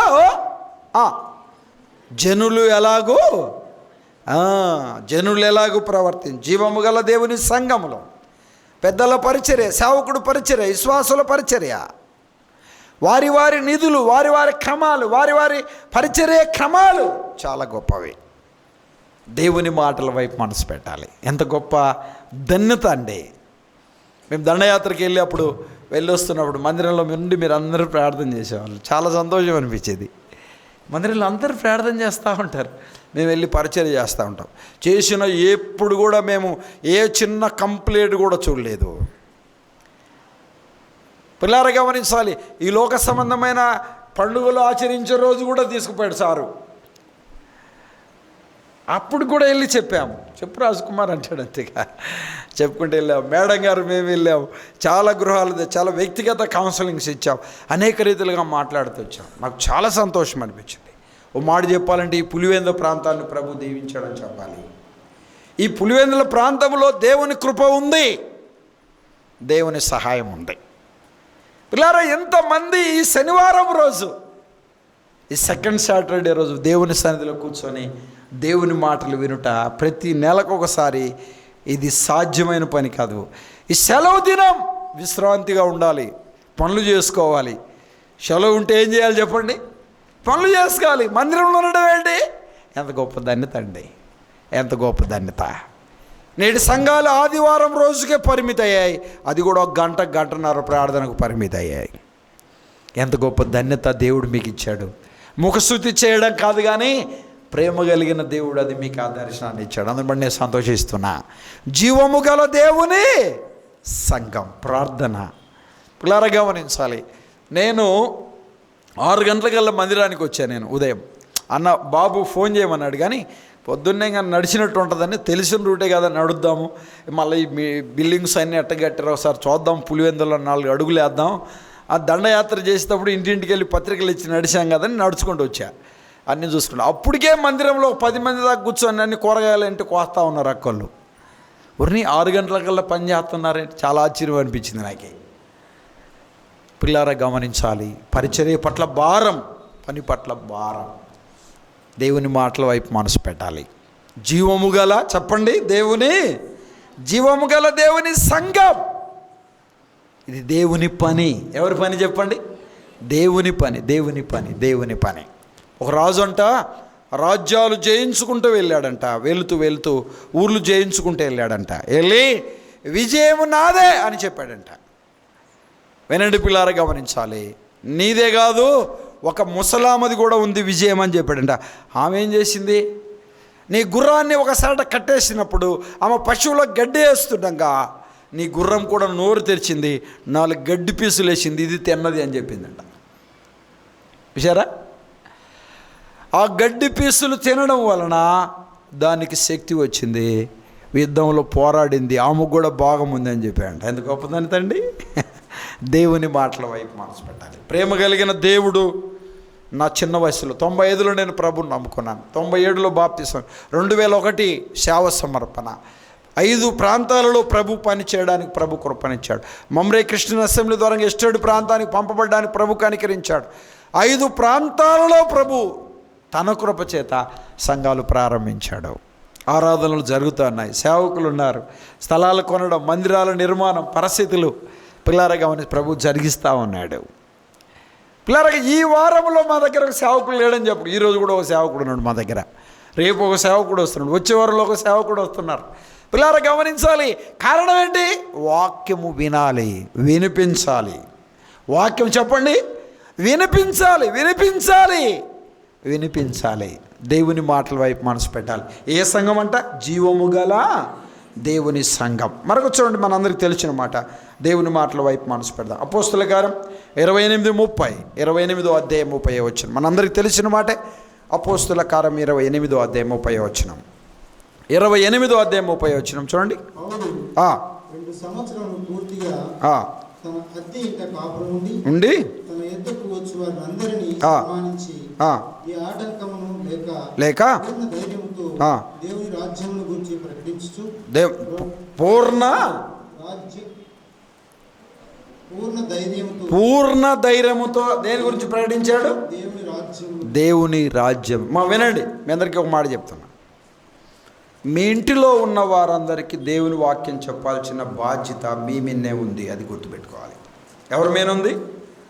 నువ్వు పొందిన రక్షణ, నీవు పొందిన ఆనందాన్ని చెప్పవలసిన బాధ్యత నీ మీద ఉంది. చెప్పవలసిన రీతిగా చెప్పాలి, అది గుర్తుపెట్టుకోవాలి.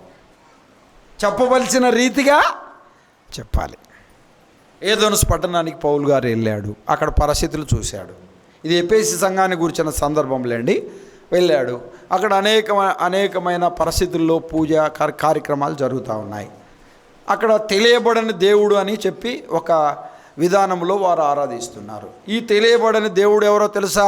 ఆయన భూమిని, ఆకాశమును, సూర్యచంద్ర నక్షత్రాలను, సర్వ సృష్టిని కలుగు చేసిన వాడు అన్నాడు. ఒరే, ఈయన ఎవరో కొత్త దేవుడు గురించి చెప్తున్నాడని అందరూ వచ్చారు. వారికి దేవుని సువార్తను ప్రకటించాడు. దేవుని సంఘము ఎఫెసీలో ప్రారంభించబడింది. సంఘము బలపరచబడింది అకుల్ల పెస్కిళ్ళ వలన అనే సత్యాన్ని జాగ్రత్తగా గమనించాలి. దేవుని మాటల వైపు మనసు పెట్టాలి. అమ్మా, నువ్వు యేసుప్రభుని నమ్ముకున్నావు, నువ్వు మారు మనసు పొందావు, నువ్వు చనిపోతే ఎక్కడికి వెళ్తావు? డౌట్గా ఉన్నారు కొంతమంది. పరలోకానికి వెళ్తారు. నమ్మని భర్త ఎక్కడికి వెళ్తాడు? పిల్లలు ఎక్కడికి వెళ్తారు? తల్లిదండ్రులు ఎక్కడికి వెళ్తారు? దేవుని మాటల వైపు మనసు పెట్టాలి. జాన్ వెస్లీ అనే భక్తుడు, నా తల్లి ప్రార్థన ప్రభు పాదాల దగ్గరికి కొట్టుకొని వచ్చిందని చెప్పాడు. ప్రార్థించేవారిగా ఉండాలి. ఈడెప్పుడు మారడు, ఈడు ఇంతే, ఈడు బతికింతే, ఈయన బతికింతే, ఈ అమ్మాయి ఇంతే అని చెప్పొద్దు మనసుల ముందు. ప్రార్థనలో 3 భాగాలు: వ్యక్తిగత ప్రార్థన, కుటుంబ ప్రార్థన, సంఘ ప్రార్థన.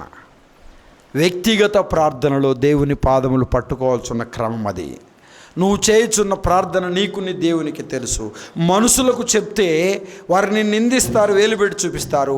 మన పరలోకపు తండ్రి అలాంటి వాడు, హృదయంలో దాచుకొని నీ ప్రార్థనకు పరిష్కారం ఇస్తాడు. సువార్త ప్రకటించే విధానాన్ని గురించి అక్కడ చెప్తా ఉన్నాడు. చదువుతారా బ్రదర్? మరో చదవండి. 30 వచ్చిన చదవండి మరలా. 28:30. 2 సంవత్సరములు పూర్తిగా అద్దె ఇంట కాపురం ఉండి తన ఇంటికి వచ్చి వారినందరినీ సన్మానించి ఆటంకమును లెక్క పూర్ణ ధైర్యముతో దేవుని రాజ్యం గురించి ప్రకటించుచు. ఇంకో మాట చెప్తా. చాలామంది ఇక్కడ బైబిల్ తెలిసిన పెద్దలు ఉన్నారు. 2 సంవత్సరములు ఎఫెసీ పట్టణములో సువార్త ప్రకటించాడు. పౌలు గారు 14 పత్రికలు రాశాడు, చాలా సంఘాలు స్థాపించాడు. కానీ ఏ సంఘములో 2 సంవత్సరాలు పౌలు గారు ఉండలే. పిల్లరగా 3 సంవత్సరాలు ఉన్నాడనే సంగతిని చరిత్ర మనకు తెలియజేస్తూ ఉంది. అద్దె ఇంట్లోనే 2 సంవత్సరాలు ఉన్నాడని చెప్తా ఉంది. చదవండి బ్రదర్. ఇంకా ప్రభువైన యేసుక్రీస్తును గూర్చిన సంగతులు బోధించుచు ఉండెను. చదువు బ్రదర్.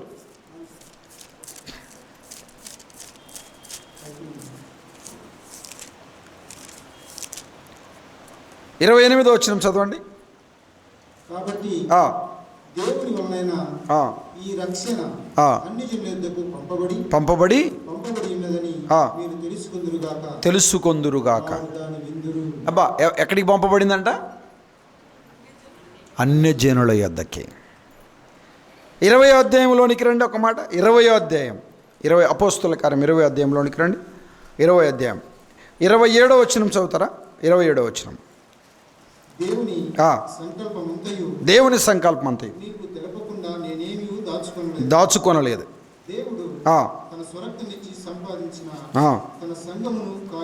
తన సంఘమును కాయుటకు ఉంచెను.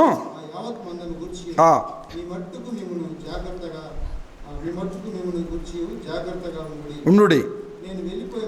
నేను వెళ్ళిపోయిన తర్వాత తెలియను. మందరు కనికరింపరు.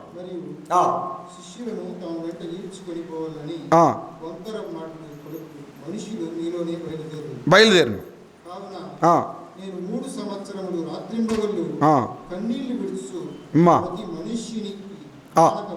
బుద్ధి చెప్పి. ఎన్ని సంవత్సరాలంట? 3 సంవత్సరములు కన్నీళ్లు విడచుచు ప్రతి మనిషికి బుద్ధి చెప్పారు. 3 సంవత్సరములు కన్నీళ్లు విడచుచు అన్నాడు. చూశారండి? 3 సంవత్సరములు కన్నీళ్లు విడచుచు బుద్ధి చెప్పాను. క్రూరమైన తోడేలు వస్తాయి. ఎక్కడికి వస్తాయి? సంఘముల్లో. పిల్లరా గమనించాలి. క్రూరమైన తోడేళ్ళు వారు ఏం చేస్తారు? వీడ్చుకొని వెళ్తారు. మా సంఘంలో ఒక బాబు 3 సంవత్సరాల నుంచి వస్తున్నాడు. 4వ సంవత్సరం కూడా వచ్చాడు. ఎప్పుడు చూసిన ప్రార్థనకు లేటుగా వస్తాడు. చాలా బాధ అనిపించేది. ఆరాధన చేసేటప్పుడు కూడా లేటుగా వస్తాడు, ప్రభు బలి ఇచ్చేటప్పుడు వస్తాడు, రసపాత్ర అందించేటప్పుడు వస్తాడు. అన్న రొట్టె అందలేదని చెప్తుంటాడు. ఏమి నీ వాటలా రొట్టె వేయడానికి, రసం వేయడానికి. ఒకరోజు నేను మాట్లాడాను, తమ్ముడు చాలా తప్పు చేస్తున్నావు, నువ్వు ఇటు రాకూడదు. ఏంటిది, డ్యూటీకి ఇలానే వెళ్తావా, పనికి ఇలానే వెళ్తావా, మీ పిల్లలను స్కూల్కి ఇలానే పంపిస్తావా అని చెప్పి. అందరూ వెళ్ళిపోయారు, ఒక 4 ఉన్నారు. అందరి ముందు నన్ను అడుగుతావా నువ్వు అని మందిరానికి రాలే. అసలు ఇప్పుడు కూడా రావట్లే, ఏరే మందిరానికి పోతా ఉన్నాడు. వినండి, వాళ్ళు ఏం ప్రశ్నించరంట, వాళ్ళు ఏమి చెప్పరంట, ఎప్పుడు వచ్చినేమంత పట్టించుకోరంట. వాళ్ళకి కావాల్సిన దశంభాగాలు. ఆలోచన చేయండి. వంకర మాటలు చెప్పి వీడ్చుకొని వెళ్ళేవారు ఉన్నారు. ఎంత వేదంతో చెప్తున్నాడండి. 3 సంవత్సరములు కన్నీరు కారుస్తూ వారికి చెప్తా ఉన్నాడు. ఎంత వేదనతో చెప్తున్నాడండి. 31వ వచనం, కావున నేను 3 సంవత్సరములు రాత్రింబగళ్ళు కన్నీళ్ళు విడుచుచు ప్రతి మనిషినికి ఏం చెప్పాడంట, మానక బుద్ధి చెప్పానంటున్నాడు. జీవము గల దేవుని సంఘం, దేవుడు స్వరక్తం ఇచ్చి సంపాదించిన సంఘాన్ని గురించిన వేదన, క్రూరమైన తోడేళ్ళు వస్తాయి, అపహరిస్తారు, ఈడ్చుకొని వెళ్ళే వారిని మనం చూస్తున్నాం. ఈరోజు సంఘాలకి ఏం దిగులేమి, ఎన్ని సంఘాలు కదండి, ఎన్ని సంఘాలు. పిల్లలు గమని, వీధికి ఒక సంఘం ఉంది. పిల్లలు గమనించి, సంఘం పాలు చూసారా, సంఘం పెరుగు చూసారా, సంఘం నెయ్యి చూసారా? మిమ్మల్ని అడుగుతుంది, సంఘం పాలు ఉన్నాయా లేవా? ఏమ్మా పొదుపు సంఘాల వాళ్ళు ఉన్నారా? పొదుపు సంఘం ఉంది, రైతుకులు సంఘం ఉంది, మంది ఒక సంఘం అన్నట్టుందా? ఆలోచన చేద్దాం. దేవుని మాటల వైపు మనసు పెట్టాలి.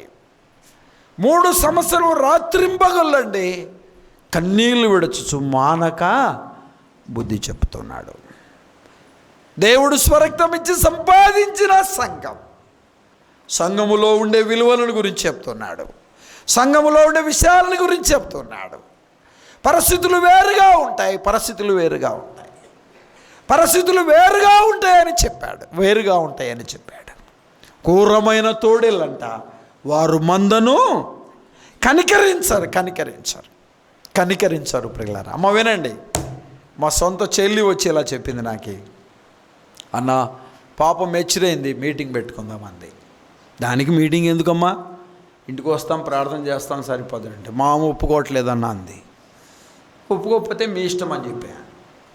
అమ్మ వినండి, ఇంకా సరైన తర్జన భర్జన అయ్యారు, వాళ్ళు ఒప్పుకోలే, సరే పెట్టడానికి సిద్ధపడ్డారు. అంత గందరగోళమైన పరిస్థితి, షామేన్లు, స్టేజీ, భోజనాలు, గందరగోళమైన పరిస్థితి చేశారు.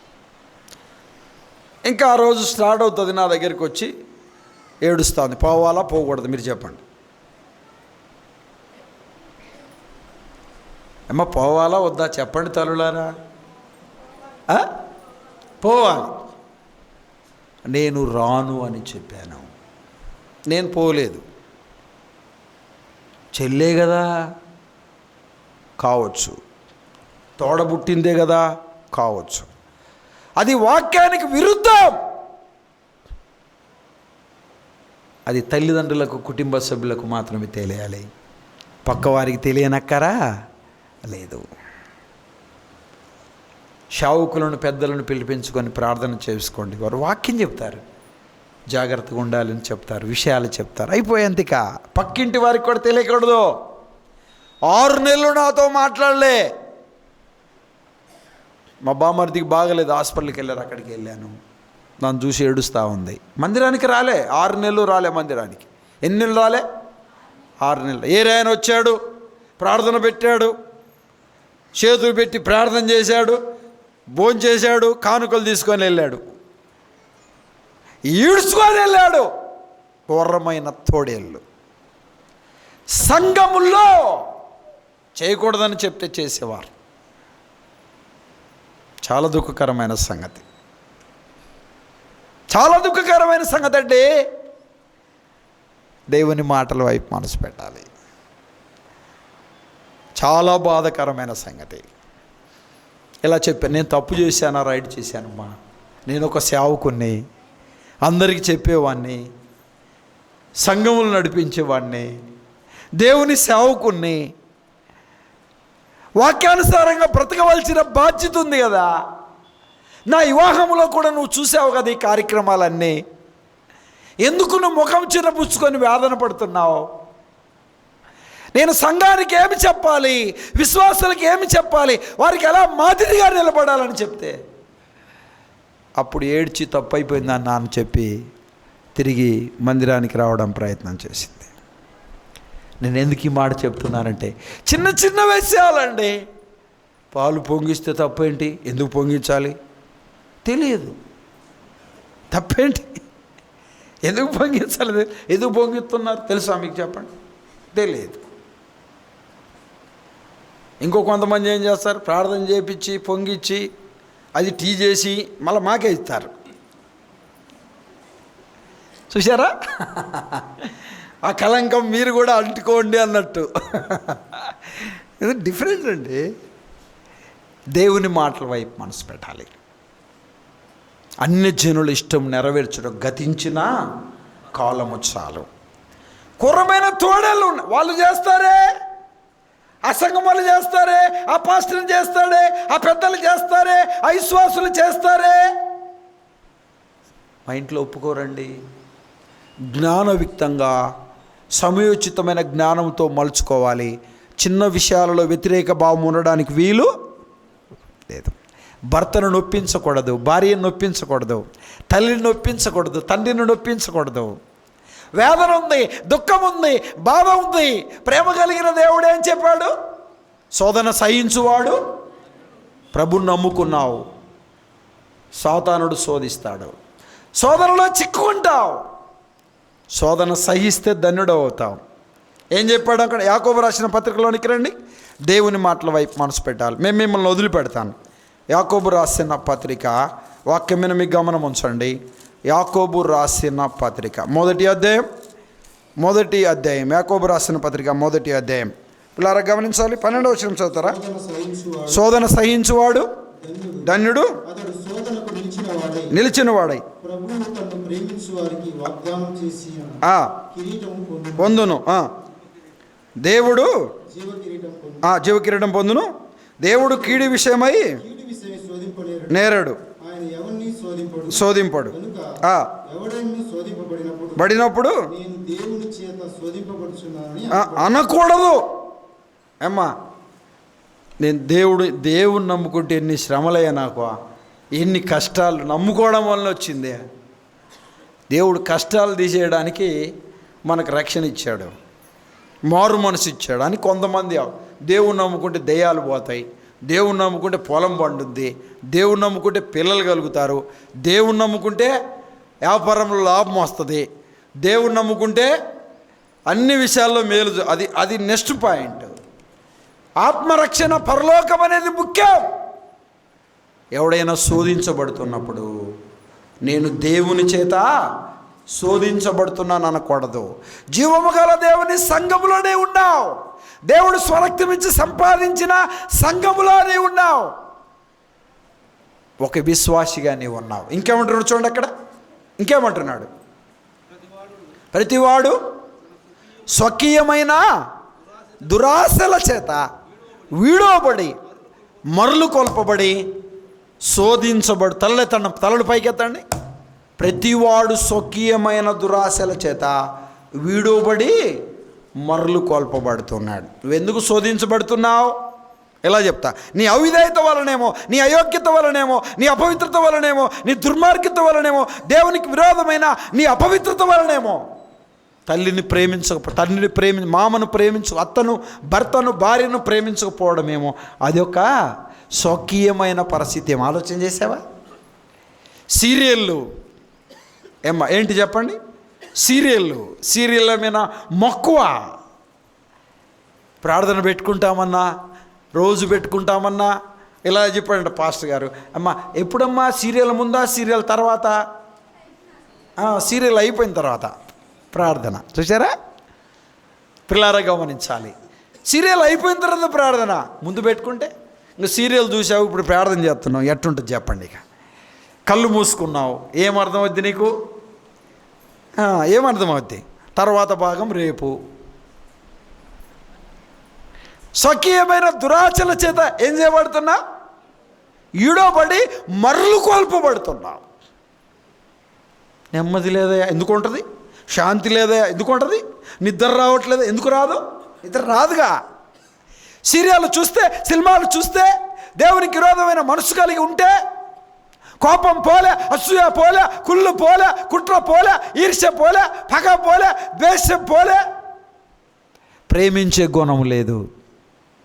నేను జీవము గల దేవుణ్ణి నమ్ముకున్నానని చెప్తున్నావు. జీవము గల దేవుణ్ణి నమ్ముకున్నానని చెప్తున్నావు. ఘోరమైన తోడేళ్ళు మనలో ఉన్నాయి. మనలో ఉన్నాయా లేవా చెప్పండి? ఈడ్చుకొని పోతున్నాయి. ఆడికి సెల్ ఫోన్ తీసుకున్నావు, ఇట్లా అన్నావు, ఏందో వచ్చింది. రే ఫోన్ పక్కన పెట్టరా, ఆన్లైన్ క్లాసులు మమ్మీ. ఏం క్లాసులు? ఆన్లైన్ క్లాసులు. ఏం చూస్తున్నా? ఈ క్లాసులు ఒకటి వచ్చి, ఫోన్లు వచ్చి, ట్యాప్లు వచ్చి, చూసేదంతా రాత్రి ఇక ఫోన్లే. ఎవరి చేతులు చూసినా ఏమున్నాయి చెప్పండి? ఫోన్లే. ఇక బస్సులలో ఫోన్లు, ట్రైన్లలో ఫోన్లు, ఏం పట్టట్లే. అన్నం తినరా, ఒక నిమిషం ఆగు, ఫోన్. ఇద్దరు ముఖాన లేచి నా ఫోన్ అగపడిందా అంటున్నాడు. ఛార్జింగ్ అయిపోతే గుండె ఆగిపోతున్నట్టు ఫీల్ అవుతాడు. ఛార్జింగ్ అయిపోయింది అన్నట్టు. బిల్ అయిపోయింది అనుకో, నెట్ బ్యాలెన్స్ అయిపోయింది. అబ్బో ఏమో అయిపోతే అయోమయంగా ఉన్నారు మనుషులు, ఇలా చెప్పనా? స్వకీయమైన దురాచల చేత ఏం చేయబడుతున్నావు? ఆరాధన చేస్తున్నావులే, రక్షించబడ్డావులే, బాప్తిసం తీసుకున్నావులే, ప్రభు బలలో పాలు పంపులు కలుగుతున్నావులే, పరిచర్య చేస్తున్నావులే, ఇవన్నీ మానేసావా?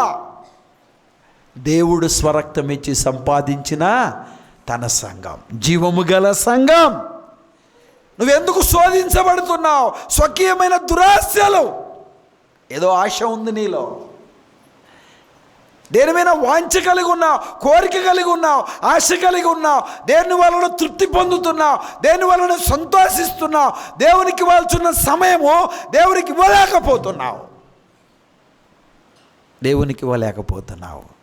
స్వకీయమైన దురాశల చేత వీడోబడి చెప్పండి మరలు కోల్పబడుతున్నారు. తలలోంచండి, కాళ్ళ నుండి ప్రార్థన చేద్దాం, ప్రభు పాదాలు పట్టుకుందాం, ప్రభు సహాయాన్ని కోరుదాం.